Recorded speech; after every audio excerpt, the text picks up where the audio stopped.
When I was a Christian, I hated this question. The question of what happens to people who have never heard? Do they go to heaven or do they go to hell? And I agree with this commenter that honestly, either answer is a problem.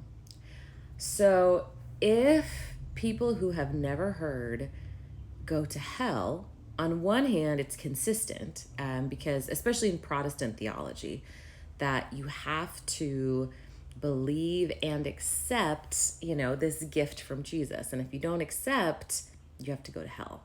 And so consistency would say that, well, people who've never heard, they never accepted, so they have to go to hell.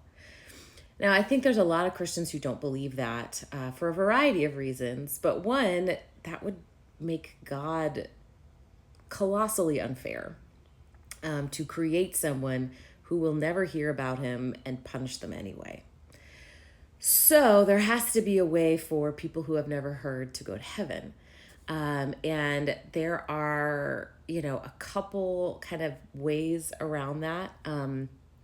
Some people believe that everyone actually has heard. I know there's a verse that basically says, when you look at the sky or the mountains or something, you know that there's a God and therefore people have no excuse. That does not seem to pan out with the rest of reality or Christian theology. So let's say I am someone who has never heard about Jesus. I have no idea that Jesus existed. And I am in awe of nature, and I think that maybe some kind of God exists.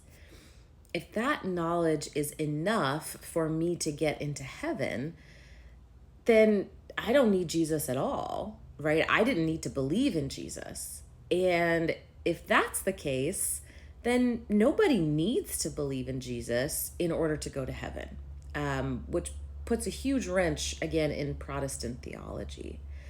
There are also people who believe that there is maybe like some kind of choice that happens somehow. I think this is how I used to explain it. That, well, maybe they don't know all the details, but God essentially gives them some way to choose him, even if it looks really different. I don't know what that actually would be. I never had more of an explanation than that. But I do think the problem essentially comes down to either God is really unfair to people, or God has the ability to break his own rules.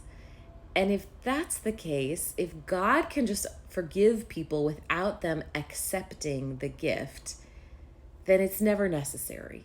And you can be a universalist because then everyone can go to heaven.